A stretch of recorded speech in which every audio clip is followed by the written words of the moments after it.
everyone. Thank you so much for coming out this afternoon. We really appreciate it. My name is Corey Belatsky, and I am the director of Startup Massachusetts. And today's a really exciting day for us. So as many of you know, Startup Massachusetts was the 4th region of the Startup America Partnership to launch around the nation. And today we're celebrating the 1-year celebration of Startup America. We've got about 8 or 9 other regions launching around the country to bring a total of about 20 regions in America. So here in Massachusetts, myself and the whole Startup Massachusetts Steering Committee have been working on a few really big initiatives. And one of the biggest ones is called Startup Summer, which is going to launch in a couple weeks, and it's going to be a summer internship program to take students from around Massachusetts and give them job opportunities at startups.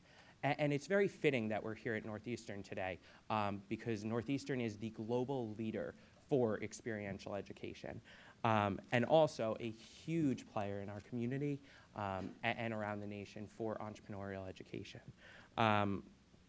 So I really want to thank the Alumni Relations Office here at Northeastern for supporting this event, as well as the Northeastern University events staff who have been way beyond in helping put this together. And with that, I'd like to introduce President Joseph Aoun to just speak a little bit about all the things going on here at Northeastern. President Aoun.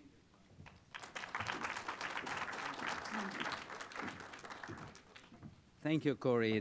Good afternoon. Let me start by mentioning that Corey asked me to talk about everything is happening here at Northeastern, so I have 4 hours or 5 hours. But let me mention also that Corey is a sophomore here at Northeastern, and he's the director of Startup America. By the time he's senior, he wants my job. So I don't know whether I should do that. That may be my last speech in front of you. But let me ask you, how many of you are wearing Tory Burch clothing? Okay. You see, I was talking to Tory, and I mentioned that I wasn't happy because I didn't have anything that I could wear. And she said, don't worry, we're going to give you something later on. So I'll wait, Tory, and you have my business card, and I'll wait for something from you. When are you going to start the line for men? Great, great. So you're going to see me on campus wearing that. We're delighted to have, obviously, Tory Burch with us and Senator Spilka, who is also an alumna from Northeastern. When Corey mentioned that you came to the right place because we're global, but also we have been recognized as one of the top 4 entrepreneurial schools in the nation for our programs and for the fact that our students are involved in launching startups, not only here, but worldwide. Here, and worldwide, we're doing it in 2 ways. A startup that, the regular startups that you know about, and also social entrepreneurship. And social entrepreneurship is transforming, as you know, the way the communities, the urban communities, the low-income communities are looking at themselves because they are launching their own businesses, and our students and our faculty are doing that. They are even seeding those companies with their own funds. And we are doing it here in our neighborhood, but we're doing it also in India, the Dominican Republic, Cape Town, etc. So in some ways, you can look at entrepreneurship as something that was started in America. The study of entrepreneurship, the practice of entrepreneurship. And when I say that, people all over the world say, but that's not true. We had entrepreneurs. But the difference is very simple. Here, we are allowed to take risks and fail. If we fail, we're not doomed. We start again. And that's the beauty of the model. So, but obviously today we're not here to talk about failure, we're here to talk about success, and that's why we have Tory. So my job is not to introduce Tory, but to welcome you all, and and to thank Startup America for being with us, and to wish them a great happy birthday. Thank you.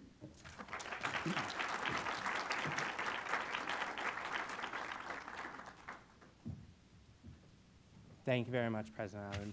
And so as many of you know, Startup America is a private and a public partnership. And this morning, President Obama convened with his cabinets on what they're calling the Startup America legislation and all of the different changes going on around the nation to help support entrepreneurs from a national government level.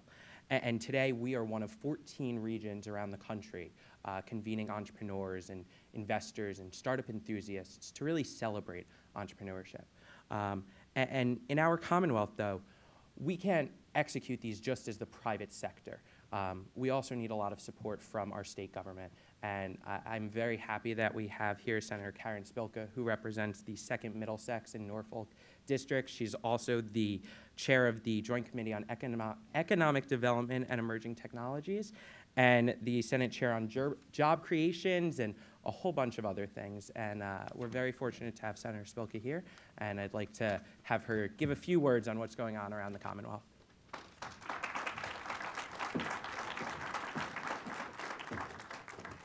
Thank you, Corey. Thank you, President Daoun and Northeastern for hosting this.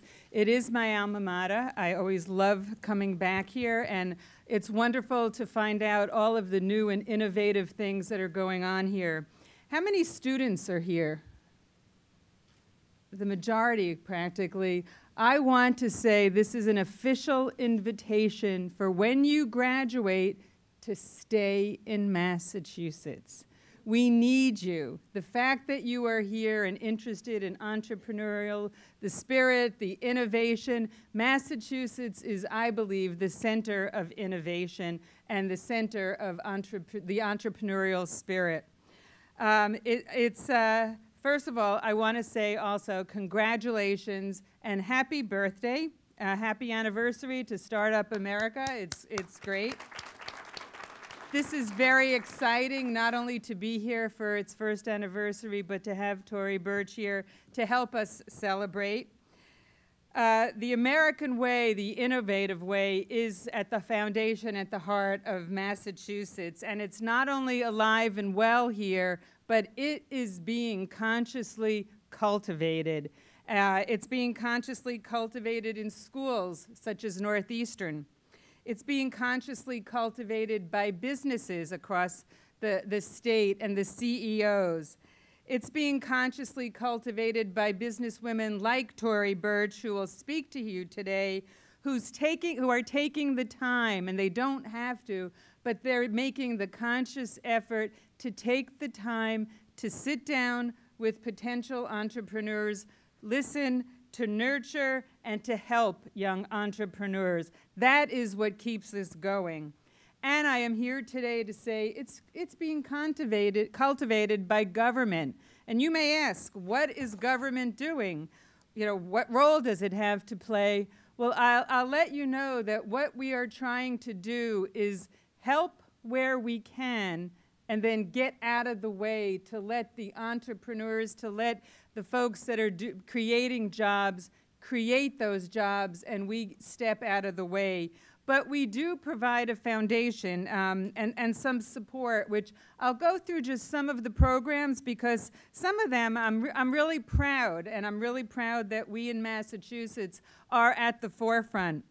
We have some terrific programs, such as the Mass Technology Transfer Center, and I know many universities, including Northeastern, has one, but many of the smaller ones do not. And the Mass Technology Transfer Center is the hub where many of the other transfer centers or universities take a look at what's actually going on in the laboratory and how do they transfer that into a prototype, into something that can actually help create a business. So it helps the entrepreneurs take the skills and the resources that they need to turn it into a business and create jobs, from hopefully many of you that are here today. We have Mass Challenge, which you'll hear more about, which helps develop a worldwide business plan. And it helps develop the business plan to help get funding from venture capital community. We have the Mass Technology Development Corporation, which again, this is sort of a progression of the state agencies. It helps fill the gap from some public funding. And that public funding gets recycled because it gets paid back into this agency that then lends it out again. This comes with either by itself or sometimes with some private funding, private venture capital. We have what I believe is the best in the nation life sciences, the Mass Life Sciences Center and the new Mass Clean Energy Center that have only been created over the last few years that help spur economic development and particularly have programs with entrepreneurs and they call the Accelerator Program and other ways to get new ideas out there for entrepreneurs to meet with each other and talk and share ideas and support each other. We have a whole, this is really literally hot off the press, the Mass Technology Hub Collaborative, which is a new initiative that is accelerating the digital technology entrepreneurship across the Commonwealth. One of the programs is 12 by 12, where they have 12 CEOs working with 12 venture capitalists to help develop 12 new programs and 12 new companies, and that's being replicated in other areas of the country. I'm working with them to get internships because that is, to me, so vital, the internships in the science, technology, engineering, math, in tech startups, to make sure that we have the pipeline of students for the cutting-edge technologies. We have innovation nights in Massachusetts. One time a month, 10 companies get to present whatever it is that they're working on to other entrepreneurs, show off. It's like, you know, a new version of show and tell, so to speak, and people get to hear and talk about what's going on, meet other entrepreneurs, again, helping each other share their cool ideas and give ideas. The next one is on February 8th at Microsoft Nerd Center. If you're welcome to just go. It's free. It's at 6 p.m. It's open to the public. It's something you can just sit and watch and listen, and I bet you if you go, you'll go back again. We also have, and the last thing is Venture Cafe in Cambridge at the Innovation Center. Once a week, they have the Innovation and Venture Cafe. So there's a lot of different levels that things are going on. And I think that Massachusetts is a hub. Companies, I hear time and time again, and this is so exciting. Companies, when we are competing with New York, with California, they are coming to Massachusetts because of the reasons many of you here today. Our knowledge economy, the knowledge, the innovation, the creativeness is our #1 resource. And I like to say, you may think California is glitzy and has some great things. To me, California is more like a one-night stand. Massachusetts is a long-term relationship. We will build with you, and you will stay here. So with that, I am honored. I am very honored to introduce Tory Burch, a well-known entrepreneur. It symbolizes all of the things that we are talking about here today. She's a well-known entrepreneur as well as businesswoman who's a member of the Startup America Partnership National Board, and that's one of the reasons why she's here today. Tory is a well-known, world-known designer and businesswoman, extraordinarily successful businesswoman in, 83 countries. She found a niche, she took this niche, found a void in fashion, again, being an entrepreneur, find out what the demand is, and launched her brand of sportswear that really has taken off. She's CEO and COO of Tory Burch International. The fashion and the designs, the accessories are now available worldwide, and she has received many, many awards. Talking to Tory, though, you would never realize all that she has accomplished and all that she has done. And I think it's wonderful with the fashion and the design, but to particularly recognize her with her sense, just in hearing her speak and in listening to her, her sense of giving back to the community that she came from is really important. Of mentoring, especially women in entrepreneur, because that's what you need. It's not an easy business to start a business. You don't always know where to go, what to do, how to get the funding, how to get the resources. So she has launched the Tory Burch Foundation to actively support women entrepreneurs with microfinance and mentoring. And those are the two that we found, even in the state, that you need to have side by side to really have a successful business. And today's discussion with Tory will be moderated by Karen Michelle Mirko, the Director of Customer Advocacy for American Express Open. Karen also has a passion to support women starting businesses. So I'd like to at first introduce and bring up Tory Burch with a warm round of applause.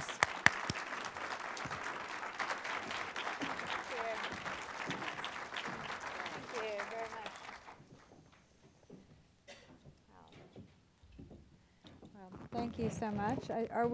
Are we going to do the chat first, or do you want me to just speak for a little bit? I didn't know that was happening, but I'm happy to. So thank you for having me today.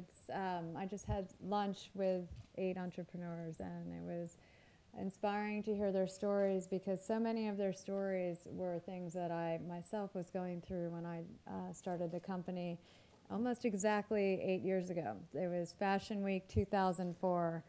And it was a whirlwind. It was the hardest thing I've ever done and the most exciting. And we were just talking about it. Are you coming up now? Or okay, good. I was like, I'm happy to talk, but great. Where do you want to sit? Okay. Have a seat, Tory. Thank you. I have to tell you, this is my, I go across the country helping small businesses and talking to people, but this is the most intimidating wardrobing I've had to do today. I was asking my boss's boss, do you own anything Tory Burch? And asking my daughter at 6 a.m., how does mommy look? She's 9 and she has to invest in fashion plate. Where's our fashion plate owner? So that she can help me help myself. In my fashion. You look great. Thank you. So thanks so much for joining us, Tory. I'm Karen Michelle Mirko, and I'm with American Express Open, the small business division of American Express. We are thrilled to celebrate the birthday of Startup America, and I would sing, but that's another time for another day. And I'm delighted to be here with you, Tory, even though there's a little bit of fashion panic this morning. So we're going to spend the next 30 minutes together. I'm going to ask you a few questions, and then I'm going to ask you questions that have been sent in via Twitter, via open forum, and then we're going to have 10 minutes at the end to have questions with the audience. And I guess just before we start, who in the audience is an entrepreneur?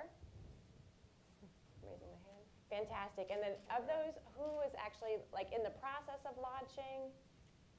Excellent. Anyone been around for 6 months or more? Oh, fantastic. Oh, this is a great place for you. Good, good. So let's start with the day. We are all here to celebrate this birthday, and we know that you made a choice to sit on the board of Startup America. We know that you're very busy with your business and your foundation, so why Startup America? I think, number one, entrepreneurship to me is the most important thing, and social responsibility. So when I started the company, I knew that if I was ever going to have a successful company, social responsibility would be a big part of that. And what I could best help with other people is my experience, and that was being an entrepreneur and how hard a startup is and some of the trials and tribulations we all went through. So, and Startup America, to me, is just one of the most exciting things that has come my way, because the most important thing right now is getting America back to work and helping entrepreneurs do that.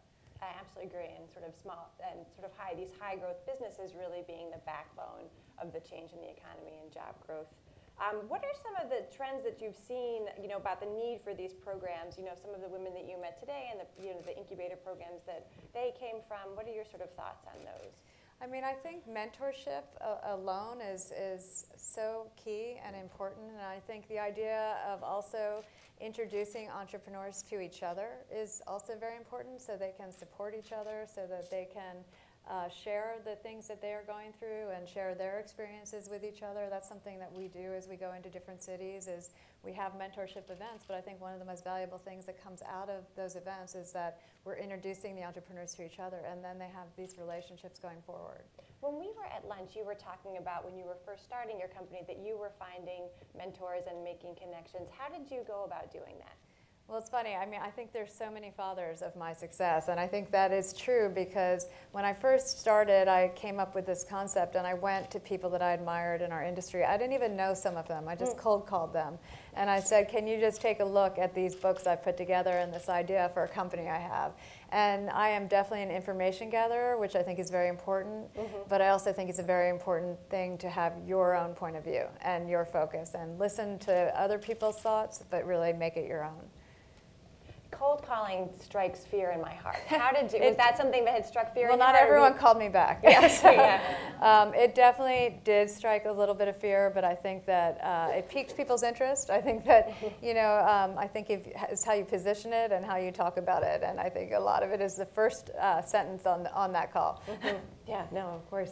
Now, we were saying that Startup America is all about high growth entrepreneurs, and you talked at lunch about, everyone talks about your meteoric success overnight. Could you demystify for all of us sort of what overnight looks like So overnight was a really long night for me, and it was not overnight. It was several years of really working on this concept before I even decided to really launch it, and it was a lot of back and forth. I remember I was ready to start, and 9/11 happened, and I was in New York City, and I was like, all right, forget it. I can't start this fashion company, and 9/11 just happened. So then it was another 2 years until I started, and it was a constant 2 years of gathering and sketching and coming up with what I personally thought was a white space in the market.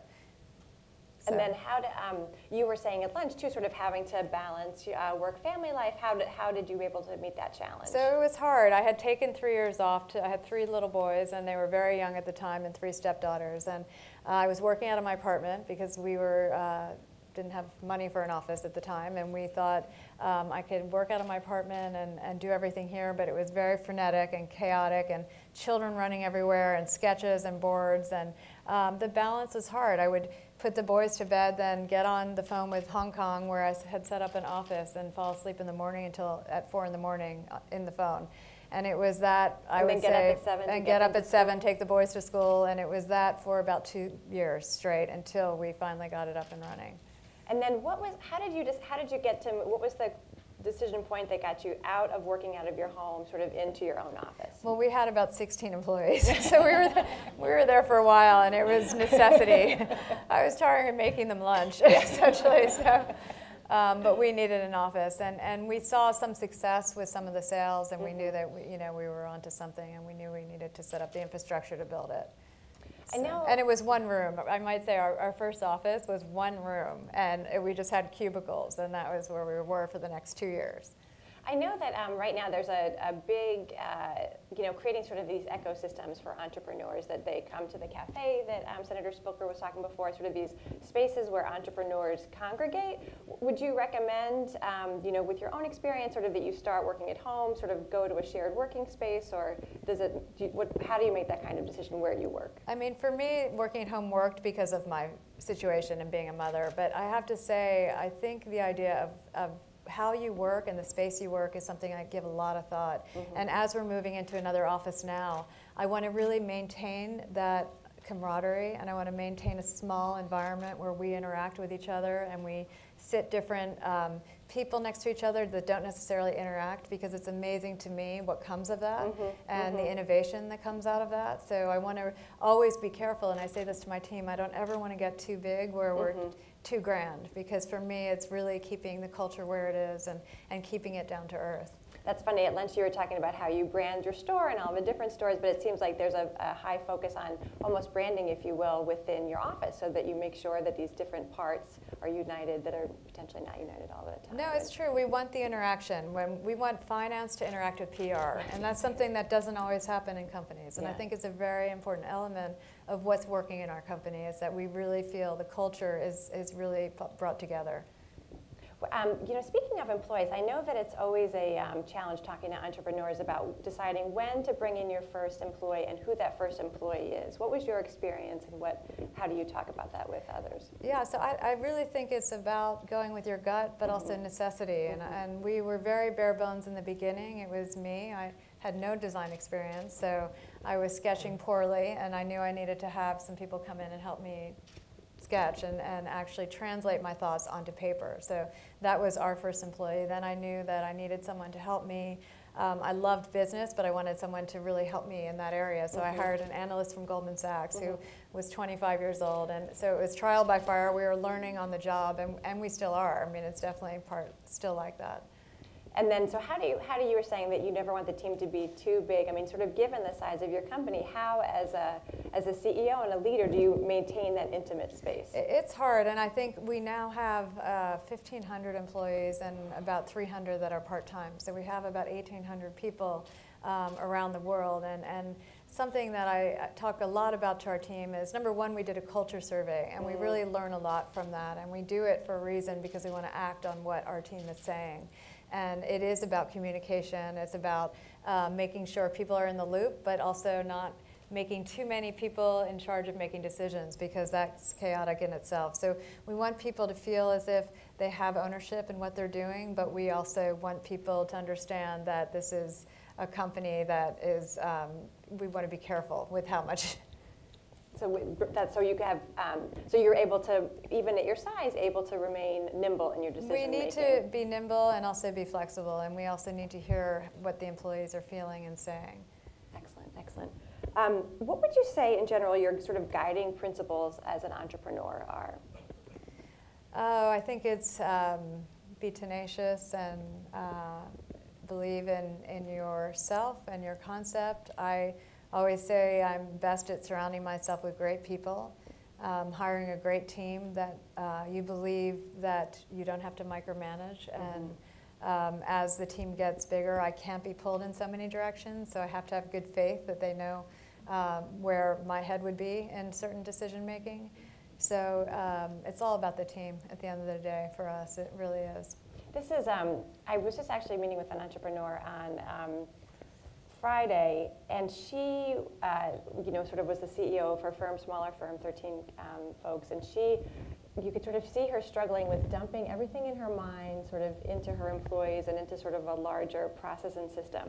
So how have you been able to sort of, you have such an iconic brand, how are you able to sort of Toryify sort of your employees so they do have a sense of how you would make decisions, what your style is? How do you sort of, indoctrinate them, if you will? It's hard. I mean, it's hard to give that up, because it's an extension of me. It's my name. Yeah.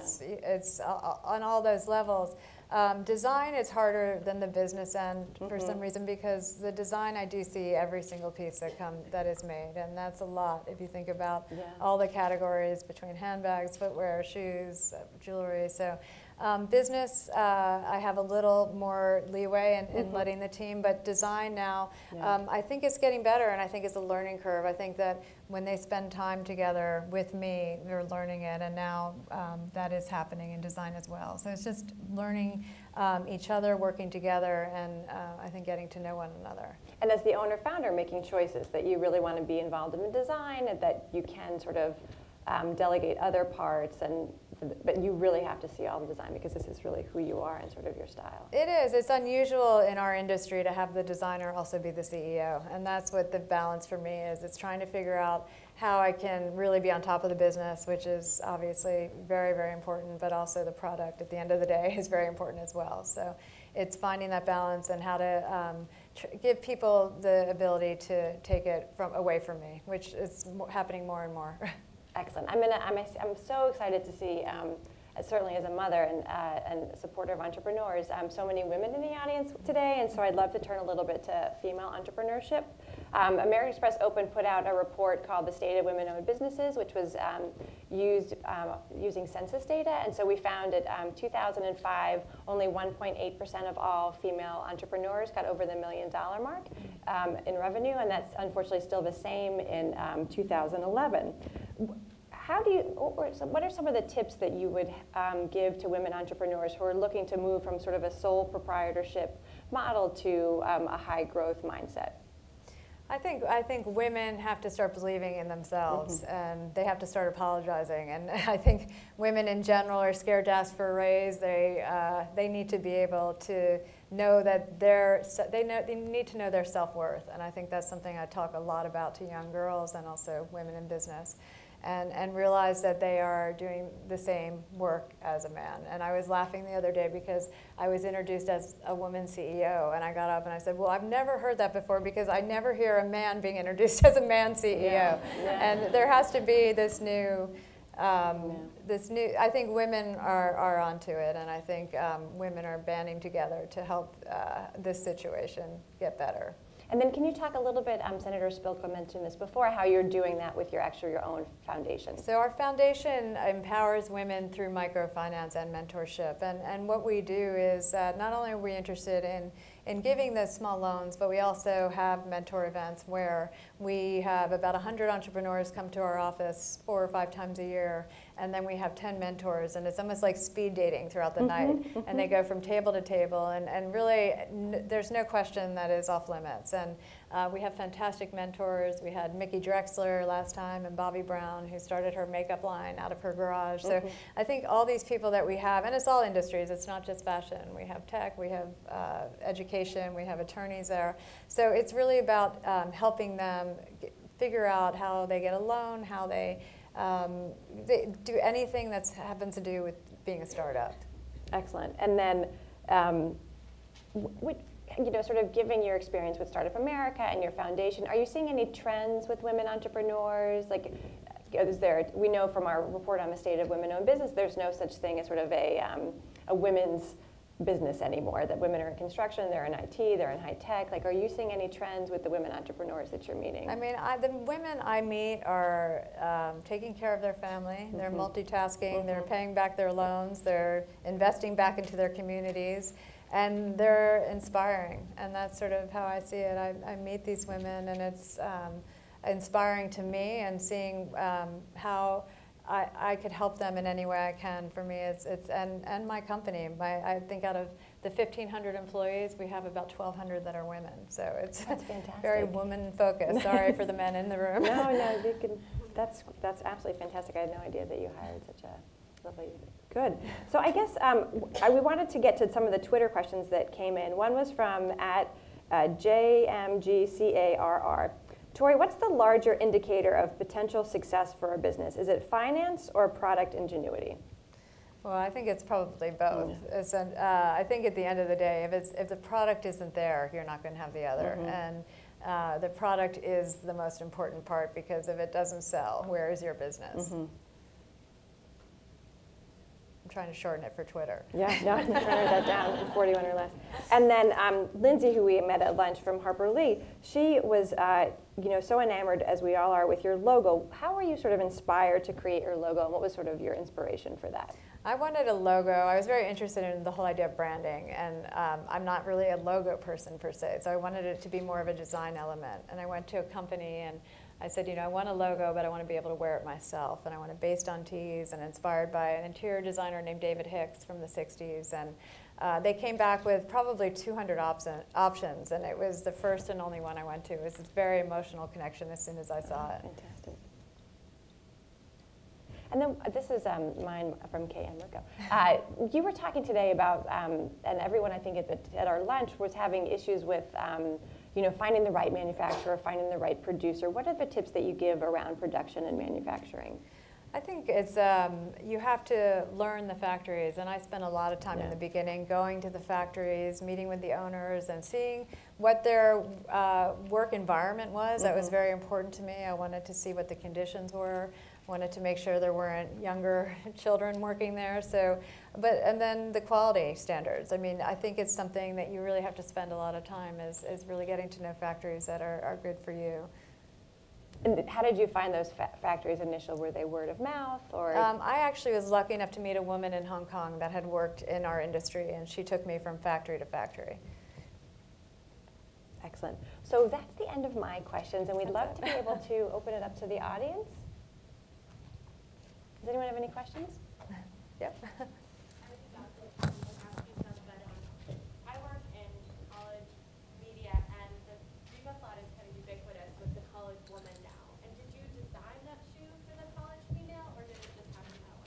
So not at all. I mean, what happened is, what's interesting is that all ages are wearing our collection, and that's something I really like. And we do have a big college group of women that are wearing it. But it was a shoe that I named after my mother, which is funny because she says she's now named for a shoe, because that's all she's, every time someone meets her, they bring up the shoe. But I think that it was just so much luck. It was a ballet flat. I love ballet flats, and I thought it'd be really interesting to put a logo on. It wasn't with any group in mind. It was just for ease and a little bit of luxury as we were looking at it. And it was a perfect price point, which is what resonated. I think $195 retail is fairly inexpensive for footwear, and especially these days. And I think that's what really hit with the college girl. You can probably tell me better than that, but. If you could just wait for the microphone.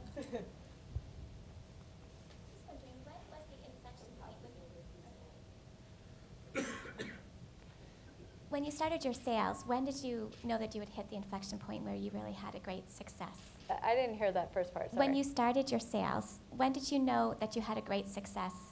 How long into your business launch? Well, you know, it's funny. We knew even from the first day that people maybe hadn't seen what we were offering. And I think based on the response of the people we invited that first day, they felt that it was a lot of product, a lot of quality for the price. And so we thought that there was something there. And then our first year in business, we were approached by a producer from Oprah Winfrey and said that they wanted to put us on her show. That show we went on, the next day we had 8 million hits on our website. So you can imagine what that did for our business. It's hard to define how that helped us. The Oprah factor. Yes. Yeah. A new economic term. Another question?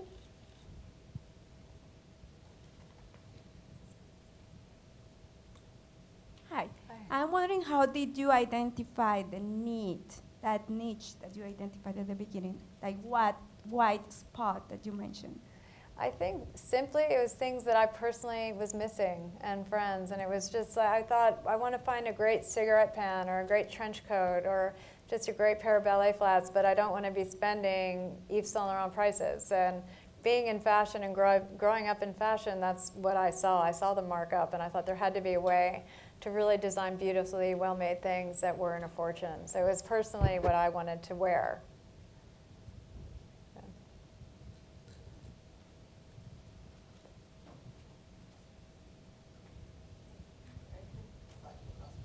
So I just started a company, and I'm struggling with getting my name out there and mass discounting like Gilt Group and Ideally and stuff like that versus going like store to store to store and using full retail. So I'm wondering if you've experienced that, because I'm not sure if, I think Gilt is more new than 2004 when you launched. No, but we've been on Gilt. I know Gilt well, and I respect Gilt very much. I think for a new brand, if you have a choice, I'd probably go the retail route and build your company that way first and then go on Gilt. I think how we built our brand, we've never advertised, and we still don't advertise. We've built it on social media, on marketing, and on PR. And I think that's been a really incredible tool for us as a company. But I would personally wait and say I would do the Gilt and those companies, all of them, later on. For us, it's been a lot about restraint and saying no. And I would say we say no to about 99% of what comes our way, and we're always looking to the long term and how it affects our business in the long run. What's the name of your company? Samantha's Charm, this jewelry. It was just on the Today Show, actually. Oh, well, that's fantastic. Yeah. Congratulations. Samantha's Charm. Samantha's Charm, everyone. So is it, what is it? Is it charm bracelets? And So I saw it used for like mother-daughter jewelry. So I saw a lot of like Colin Before discs with the initials. I didn't see matching, like where the mom wears the daughter wears something. So that's what it is. So there's a market for it. There is. It's profitable, but I'm struggling with like the whole startup. Yeah, I mean, I would give you that advice. If it were my company, I would wait. Samantha's Charm.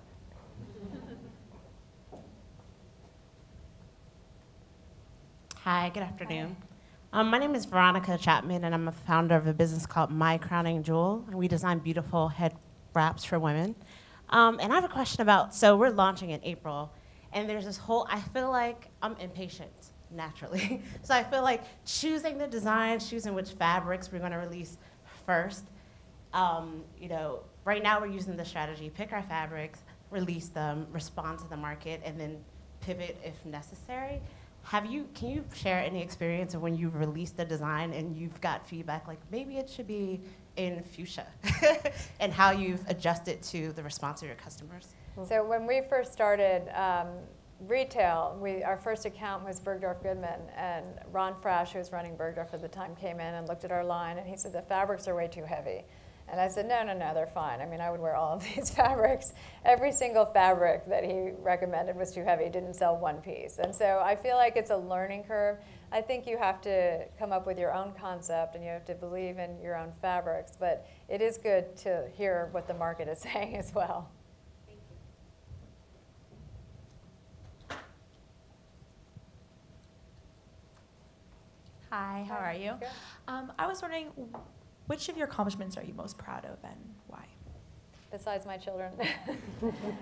I think it's our foundation. I think from the beginning, I knew that I wanted to start a foundation, and that was the reason that I started a company, and felt that if we could ever build a great company to make social responsibility part of the fabric of the company would be a great platform, and to use our company as a platform to help other people. So that's something I'm really proud of. I think our team is really proud of it. It's created our culture as well, and something that was not as expected when I went in is that our customer relates to that on their level, and they really love that about our company too.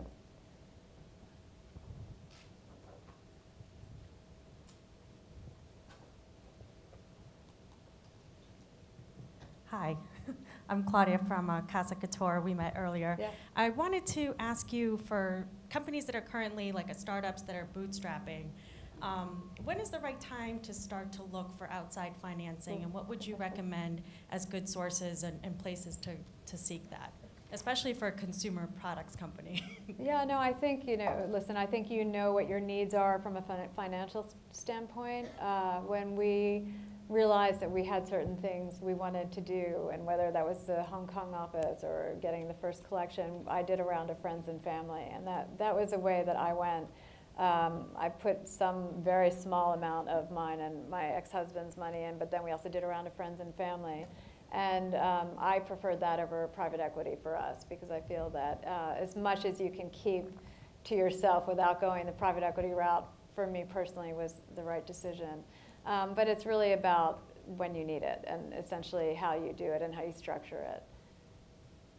Any advice on places to go to seek financing, like SBA loans? Well, Axion is a group that we work very closely with, and they give loans, and we work with them, and we actually now can help pick entrepreneurs because and work with them to really vet them.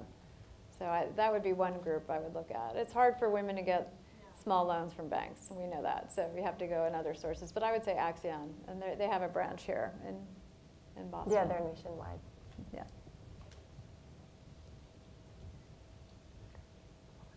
Hi. I was just wondering, you said that you didn't have very much design experience going in, so what advice would you have for people that are trying to get into the fashion industry, but they don't necessarily have all those skills necessary? I think the advice would be patient, because I learned a lot on the job, and there were a lot of mistakes along the way. And I think we were talking about mistakes earlier, and mistakes in design are one thing, but just mistakes in general, I think, is a great learning curve. And if you can look at mistakes in a positive way, and that's how we look at our company, is whenever we've had mistakes, we try to learn from them. Design is another thing. I had zero design experience. I've been exposed to designers, and so I feel like I definitely absorbed some of that. But I think there's so much access for you on the internet, and I think it's so different now than from when I started. And I feel like it's almost self-teaching yourself. I mean, I think you can get on the internet and take some design classes if that's what you want to do, if you don't want to go to school. I personally was thinking of taking some classes at Parsons or FIT, but I think that you can just go right on the internet at home. Last question?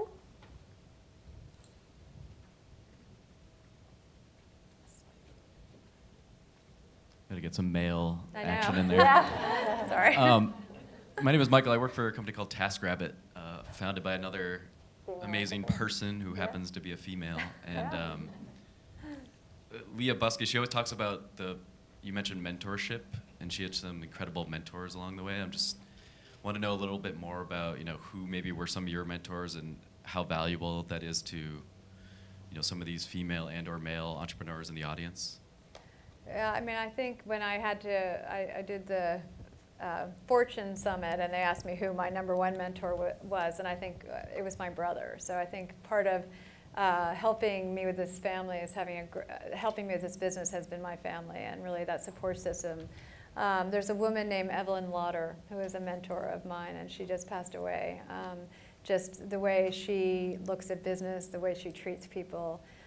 She's raised $400 million for breast cancer research. I have always looked up to her and her approach is really about treating everyone the same and always with patience and kindness.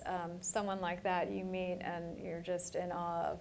Then there's Glenn Sank, who was the CEO until recently of Urban Outfitters and Anthropology.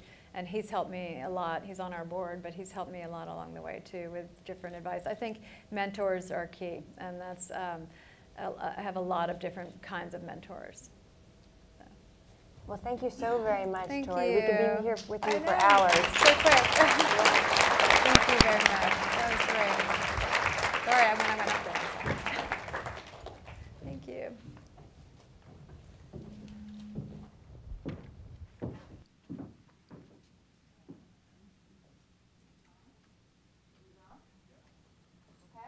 I'm Kathleen Warner, and I just want to give another round of applause for Tory Burch. Thank you very much. So I'm the Chief of Staff for the Startup America Partnership, and without further ado, what we're going to just show you all is a message from our CEO, Scott Case.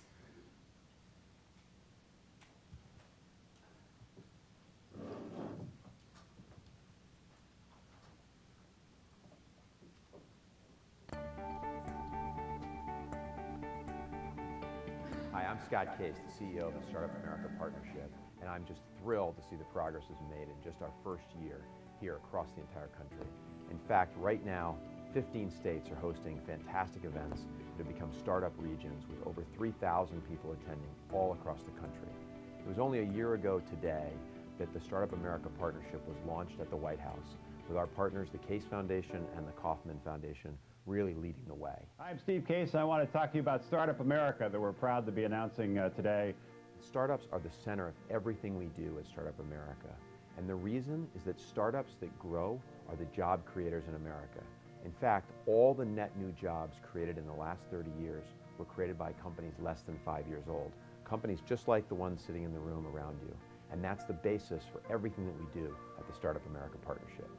America's always been a nation of doers. We build things, we take risks, and we believe that if you have a good idea and are willing to work hard enough, you can turn that idea into a successful business. We also help launch something called the Startup America Partnership to connect these entrepreneurs with private companies and get them the resources they need, from mentorship opportunities to leads on potential customers. In March, I jumped right in as the CEO of Startup America Partnership and did some speaking engagements at Demo in the spring and went on to South by Southwest. And we started to road test some very core ideas about how the Startup America Partnership was going to help America's entrepreneurs. The first idea was to bring partners together that could provide specific resources to help startups grow.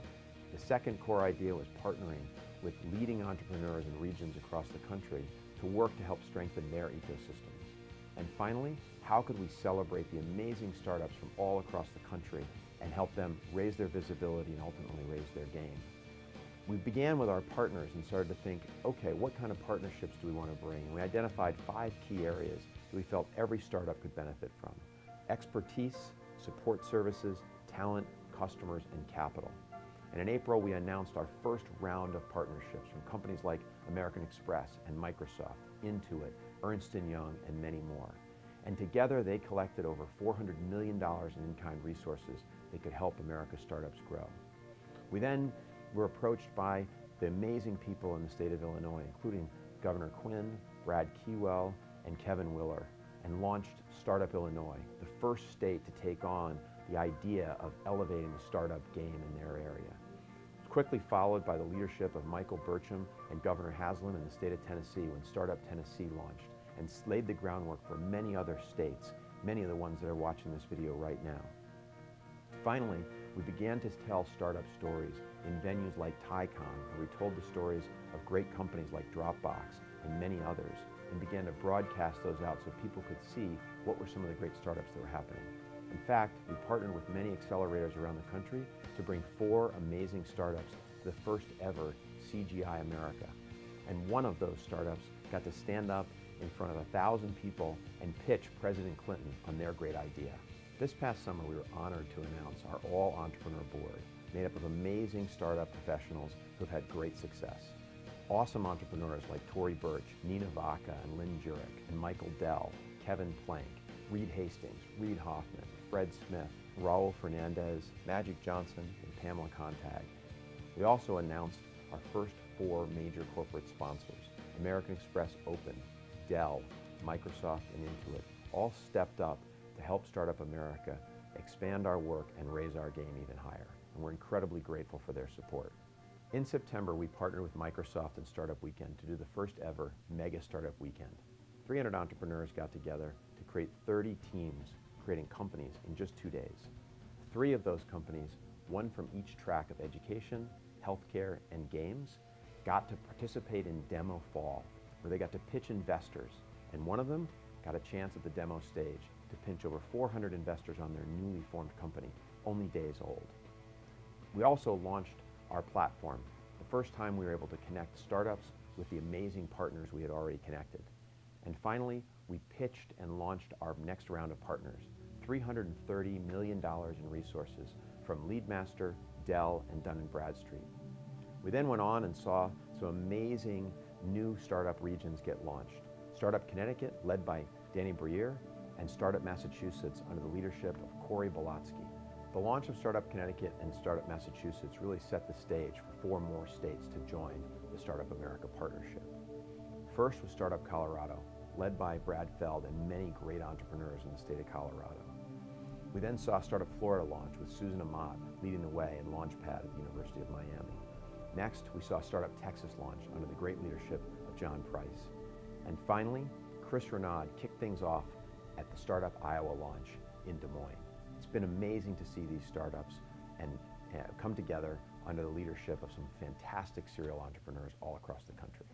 We also created a new kind of partnership with General Electric, where we launched a great program called the Startup Corporate Connections. The idea behind the program is to connect America's largest companies with America's fastest growing startups to help those startups grow and get access to new markets, new knowledge, and ultimately potentially customers. Last December, we had a fantastic board meeting at the White House. It was the first time our board members had gotten together in person. We met with the president, we met with leading cabinet officials, including those from the Small Business Administration, as well as Commerce, where we talked about the importance of startups and the startup economy. We also announced that we had crossed the $1.2 billion mark in in-kind resources. We announced new partnerships with Emma, NetSuite, and many others that have helped us grow and create even more resources for America's startups. We kicked 2012 off with a real bang at the Consumer Electronics Show, where we brought 4 great startups to be part of CES's inaugural Eureka Park. They were able to profile their businesses and get all kinds of access to great contacts, and we're going to continue that partnership into the next year. We also began to connect our startups with great experts in the field. We started with pitch coaching by the great Nathan Golden, and he's been helping startups refine their pitch and get their stories down. We're also connecting with great VCs. We've done a VC roundtable every week where startups can ask questions about capital formation. As we go into 2012, we're going to continue to expand those programs to connect more startups with more experts to help them across all the things that they need to help them grow their companies. Our mantra at the Startup America Partnership is simple. Startups plus growth equals a strong startup economy that ultimately leads to jobs and a greater future for all of us. As we look to 2012, we're going to focus our energy bringing in new partnerships, helping you in the regions grow and become stronger, and to help tell the stories of America's great startups. To that end, we've got things planned including South by Southwest, bringing together our startup leaders in February in Miami to learn from each other. And to ultimately, my hope is to get to know all the folks in our new startup regions, including DC, Hawaii, Kansas, Michigan, Missouri, Nebraska, Rhode Island, Virginia, and Vermont. I hope to get out there and meet all of you and to learn more about the amazing things that you're doing. As I said, startups are at the center of everything we do at Startup America. We're focused on making them the heroes that they are, and every startup in the room really deserves a lot of credit. In fact, if you're a startup or starting a company, I want you to stand up right now, especially you guys in the back. Stand up. For everybody else in the room, let's give them a round of applause. They are the heroes of our economy, and let's celebrate them. Together, we can start up America.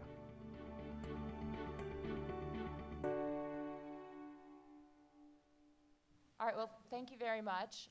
We're actually going to now have a panel to talk about what's going on here in Massachusetts because, as I think everybody in this room knows, there's some pretty amazing things, and we've pulled together a group of folk who can give their own perspective and insights about what's really awesome here, and maybe some things to make it, as Senator Spilka said, the long-term relationship for all of you in the room.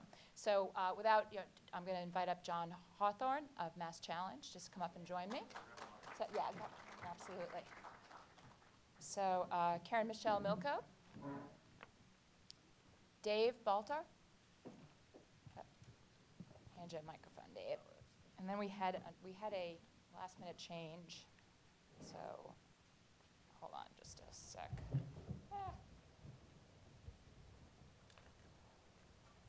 The beauty of technology when I can actually pull it up. And then we have.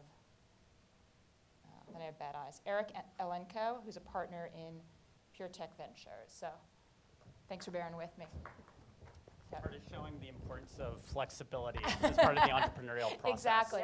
And I said, I'm Kathleen Warner. I'm the Chief of Staff for Startup America Partnership, and I started on this merry adventure last April, soon after Scott joined. So I'm just really just going to launch right into some questions for the panel, and they can tell you a little bit about themselves as part of their answers to the questions, and then we're going to open it up from some questions from the floor. So Dave, I'm going to start with you. You've been an incredibly engaged entrepreneur here in the Boston tech ecosystem, serving as a mentor to tech stars and running one of the most popular tech parties of the year, the Dave Baltar Tech Prom. So from your perspective, are there segments or potential players in the community who are still behind the curve and getting behind supporting entrepreneurs? So I'd say we're in a very good ecosystem right now in Boston. We have a lot of people who are coming out to really support the growth of companies. There's some standard stuff that we all know about. There's great universities. There's Northeastern, but MIT, Harvard, the Emersons of the world, et cetera. And certainly there's a lot of money. Venture capitalists, seed funds, many people around helping folks get started. I think one of the gaps we have is the state of mentorship. We do have a lot of great mentors, Gene Hammond, Joe Caruso in the room, fabulous people to talk to. Yes, you should cheer for them. They do great stuff. But I feel like there's a lot of people who are getting the right experience, having come out of successful companies, and aren't really in the construct of giving back enough yet to the people that are looking to start. So we sort of think of a couple things we talk to mentors about, take any meeting with any potential entrepreneur with no agenda whatsoever. I talk to some people like, why should I take a meeting if there's no agenda? Because sometimes that's a way that you can start to help people.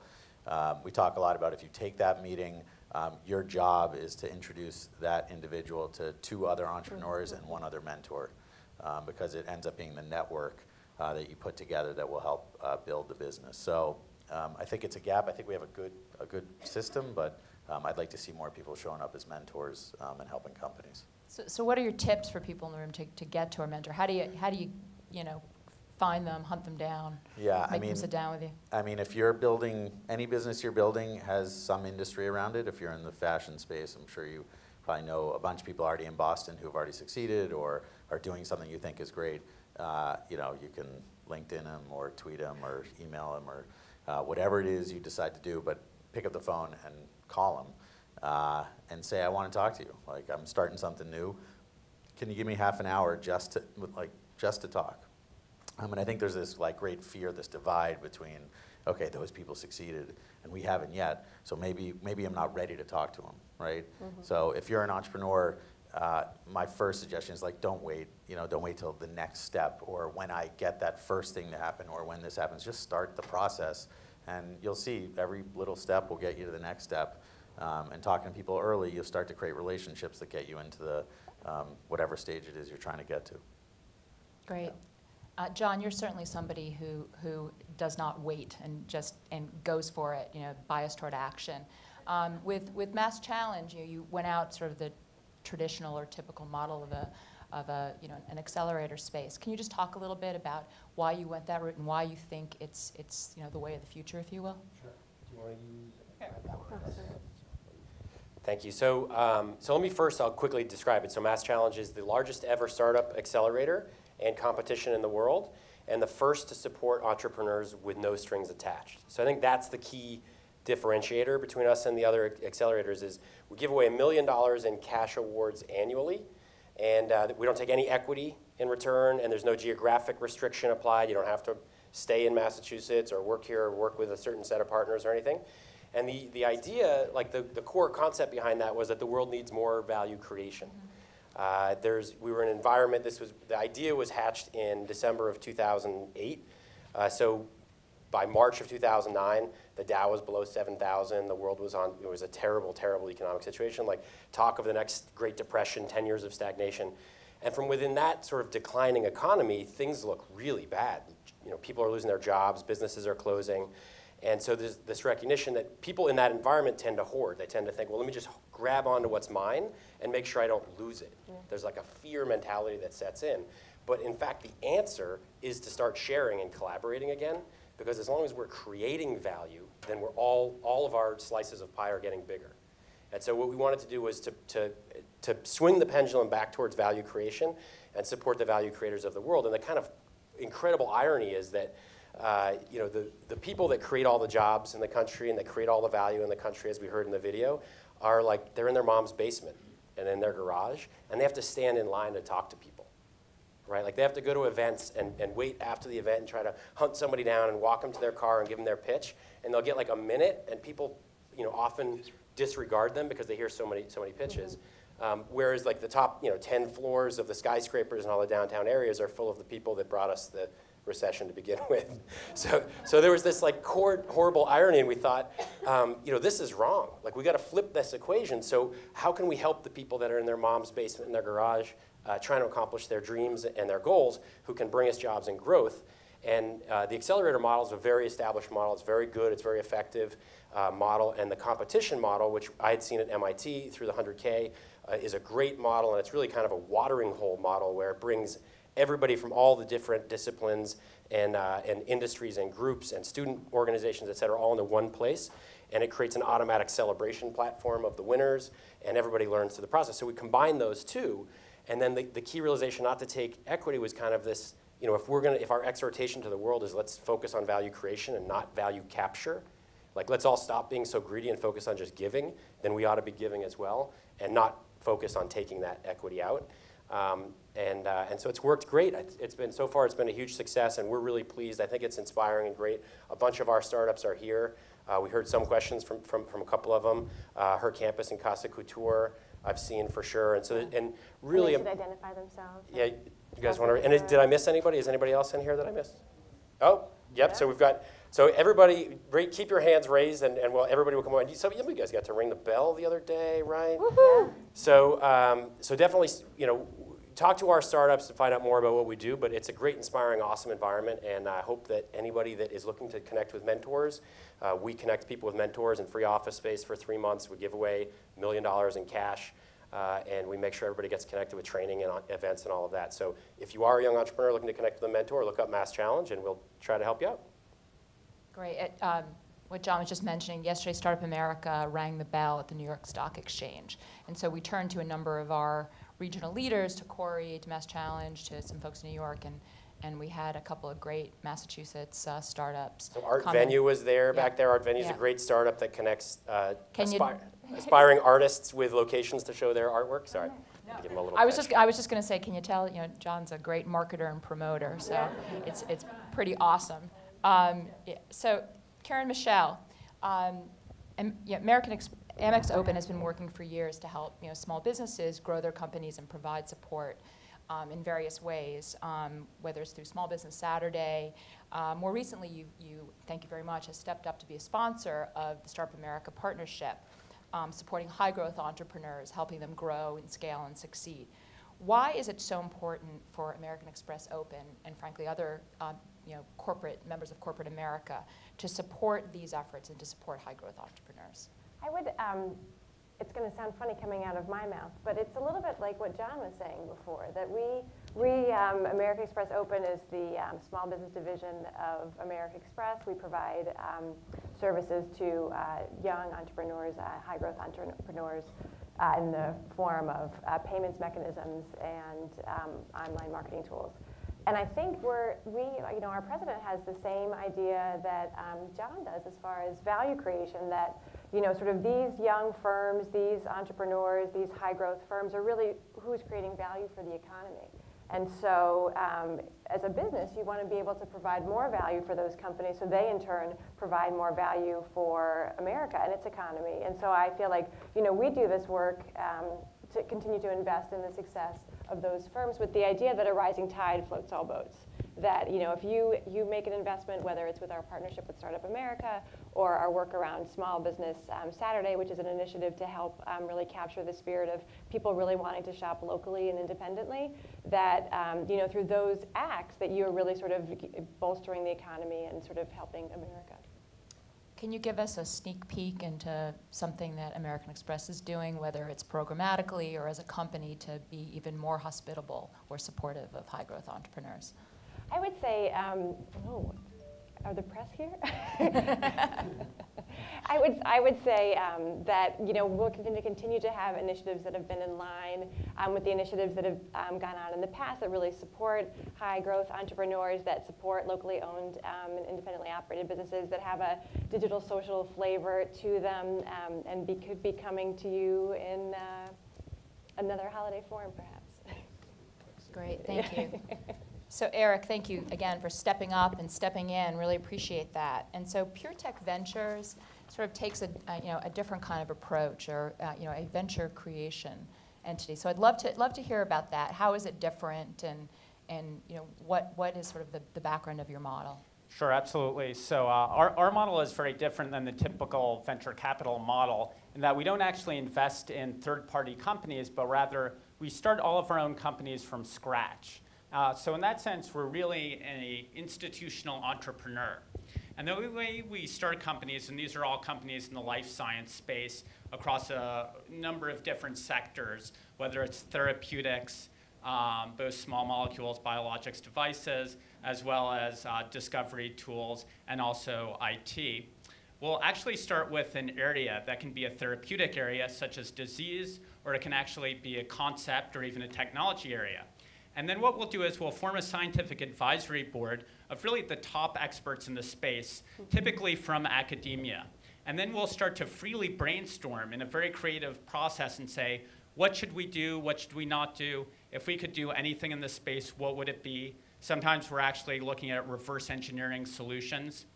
And from these brainstorming sessions come criteria by which we go and proactively look for intellectual property, or we'll actually be inventors on our own intellectual property as part of these brainstorming sessions.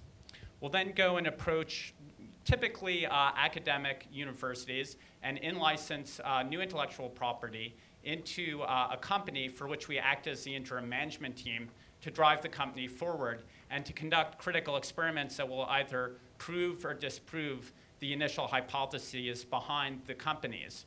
And then as the companies develop, what we'll do is we'll capitalize the companies either by working with other venture capital firms or by working directly with strategic partners. So for instance, we have a company called Enlight Biosciences, which we started, which is a consortium of 7 major pharmaceutical companies. And then as the company progresses, what we'll do is we'll start to hire in a full-time management team, bring them in, and start to transition the day-to-day running of the company to that team. And we'll often, as part of that, take in people who have never worked in a startup. They might be coming from big pharma. They might be coming from academia. And we'll actually, as part of the process, mentor them in terms of how do you actually run a startup. And then, our goal at the end of the day is to always fire ourselves so we can go and start new companies. And so we'll go and transition to a more traditional board role and then go do the whole thing over again. So both our business model as well as the way we start companies is quite unique. Thank you. Dave, you mentioned the importance of mentoring, and I know you also yourself mentor a lot of entrepreneurs and companies.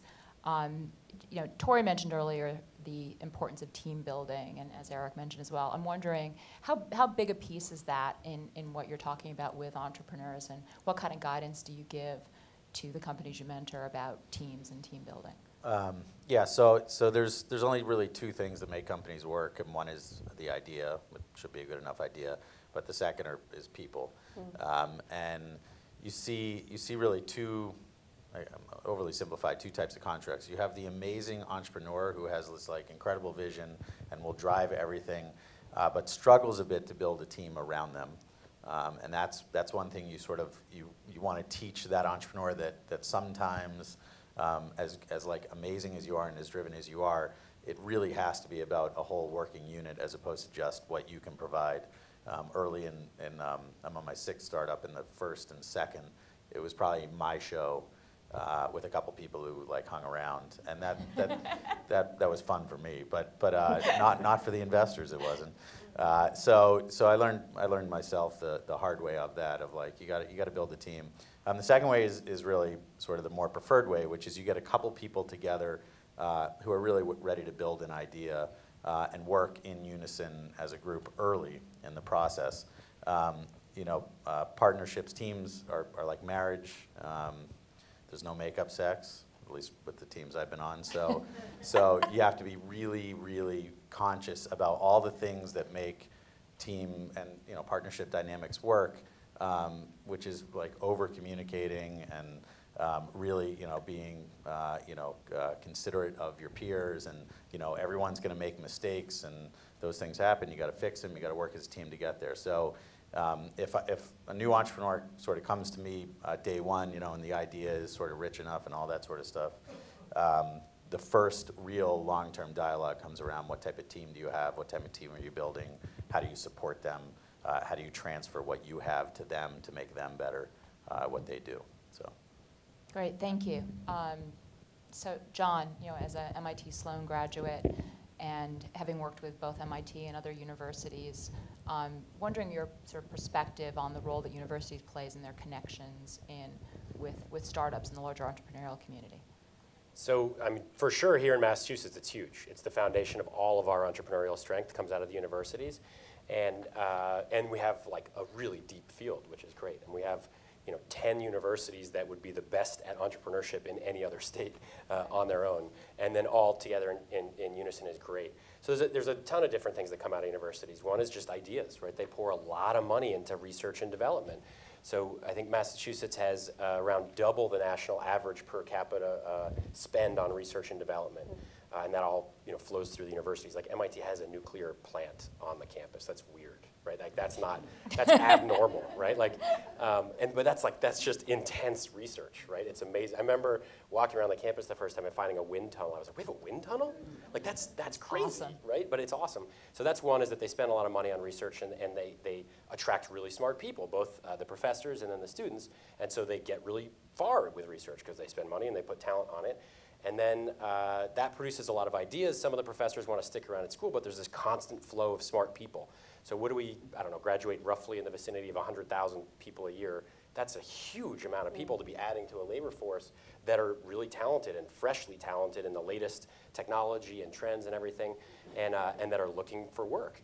So that's huge. And I think that's a major advantage that Massachusetts has over other locations is we have this supply of talent.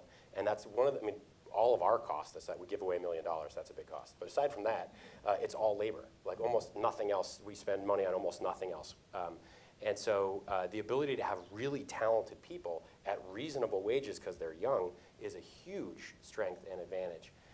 And then, I would say one of the challenges typically with universities is the sort of provincialism, like if Babson's going to do it, then MIT shouldn't do it, and if MIT is going to do it, and Harvard doesn't want to do it, they're going to do their own thing. Is this sort of tendency to sort of splinter off and try to be different and distinct? But what I found that's really been heartwarming with Mass Challenge is we have engaged all of the universities really, really well. The students couldn't care less. Like they want to talk to each other and work with each other, which is great. And increasingly, I think the administrations realize that too. And so we've seen them all partner and come together really well. So it's been a huge blessing in Massachusetts, hugely important for entrepreneurship.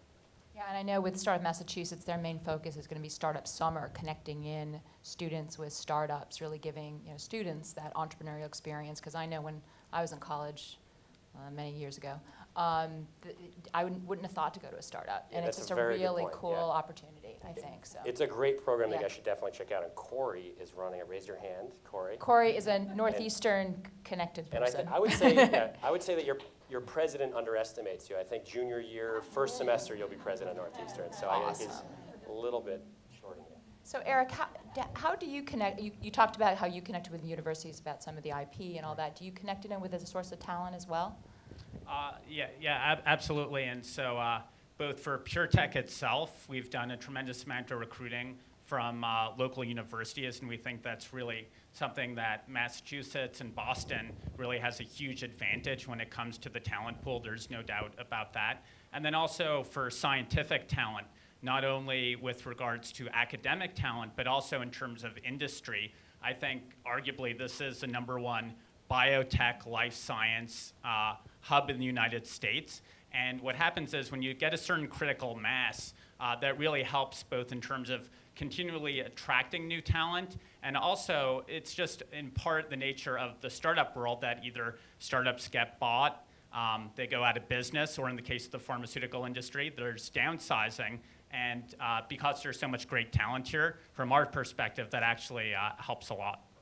Great. So Karen Michelle, I have the last question for the panel, then I'll take a few from the audiences. A big part of what American Express Open does involves building community, from overseeing strategic partnerships and various alliances among women entrepreneurs and organizations such as Count Me In and the Women's President's Council. Could you tell us, why do these types of alliances and partnerships matter to startups and entrepreneurs? I think, sort of getting back to what, I think Startup America is about, is that we've all got a role to play in the larger high-growth entrepreneurial ecosystem, right? That, you've got the good senator here, sort of harnessing the power of local resources in her state. You've got Startup America sort of taking a bird's eye view, as Scott was saying, really trying to pull all the pieces together, all the different senators that are helping to have their region grow. You've got folks like us and other corporate partners who are sort of contributing, the talents that we have, and it's sort of the collection of all of these resources that make the sum greater than the parts, that, we all have to do our part to sort of help this economy, and as we all know, that really high-growth businesses are the way to get there. Yeah, all net new jobs over the last 40 years created by companies, 5 years or less. So job creation in this room, all you guys. So I'm happy to take a couple questions. I'm sure the panel's happy to take some questions from the audience, and then we're going to break for a reception. So if you could just raise your hand. We have a taker. So I have a question for the audience. Wait. Microphone. Oh, sorry. Question for the audience. What state or country in the world has the most venture capital per capita? Raise your hand if you know the answer to this. John, you don't count. Okay. We count. So how many think this is California? Most venture capital per capita. Got a few hands. How many think it's Massachusetts? Yeah. So Massachusetts, this is not widely known. Massachusetts, that was a leading question, but we're 30% higher. We're 30% higher than California on a per capita basis. John, you're going to love this stat too, because John and I trade stats and we use them. So I just saw the stat, the number of college graduates per capita. Massachusetts is also the highest in the world compared to any other country and any leading nation. I think Lithuania is actually higher than Massachusetts, but I think that's an anomaly, I'm not sure. Liechtenstein, maybe? Do they have a university? They might. So just as you go out there and talk about this stuff that you're hearing about today, tell people this story, because people don't know this. This is the venture capital. Great. Any other questions? In the back? who had a hand over there too? All right, so, great. Hi everyone, thanks for coming. My question is maybe more suited towards Dave or John, but if the other panelists could opine, that'd be awesome too. I guess we talk about a lot of startup entrepreneurs trying to find mentors, but how about the reverse of individuals who might not actually have an idea themselves but want to join a very exciting startup early on before they get huge? What are some advice that you can provide, whether it's through events or strategies that can be employed to meet these exciting new startups that may change the world and add value? Dave, you want? I've got the mic, so I'm going to start. Oh. That's my positional advantage. Twitter answer. We have 2 minutes. Oh, God. So first of all, I'll talk to Startup Summer because he's connecting students primarily with internships at startups. But I would say just like pound the pavement. The first person that we hired at Mass Challenge just showed up. And he's like, oh, I read about you guys and I want a job. And we were like, well, we're not hiring, so thank you. And he was like, no, well, I just still want to work with you, so what can I do? We're like, dude, we don't have any money. We don't have a job. So thank you. That's great. And he's like, well, I'll just sit over there and you tell me when you need something. And he literally, and that whole day we were like, who is this guy? What is he doing? And then the next day he showed up again. Like literally, and he just sat down and he just sat there. And we were like, well, maybe we should give him something. Can you just bring this to the post office? We just started giving him stuff to do. Is his name John Hawthorne? No, no. And he just kept, and then finally we were like, we can't live without him. And we gave him a job. So just like, it's like a lot of, be ready to volunteer. Startups don't have money, but if you make yourself useful, they're dying for resources and support and people and talent. So there's a lot of opportunity as long as you're willing to work probably for free or maybe for $10 an hour or something and just do whatever is necessary. That would be my starting point. What do you think, Dave? So I'd say do not show up and stalk my office. It's gonna freak He's us hiring. Out. Follow him around. Don't freak us out. That would be bad. I do like the passion, but what I would say is maybe instead of stalking us, one way to get into companies is to become a super user. So every company is paying attention, like who's this person using our service like all this time, and every company wants to talk to the people who are like fanatical about their product. So one way to get in the door is just to start doing enough and know enough about the product, and then people will start to pay attention. You should show up at the events, WebInno, Pop Signal, anywhere that there's actually an event going on, things like this, meet people, join Brew Boston, which Joe's running, which connects entrepreneurs and Mass Challenge and all these other things. And just, I guess, because I'm an entrepreneur, get your skills scored. Go to smarter.com. And everybody wants to hire people with skills, so figure out what your skills are and get scored and tell people. Okay? Well, great. That's the time we have today, and I think these folks are going to stick around. We're having a reception right out in the hallway. Hope all of you can join us. And for the entrepreneurs and startups in the room, again, join Startup America. It's free. It's lots of great stuff and good. StartupAmericaPartnership.org or AR.GY/join. So thank you all very much for coming, and thank you to our panel.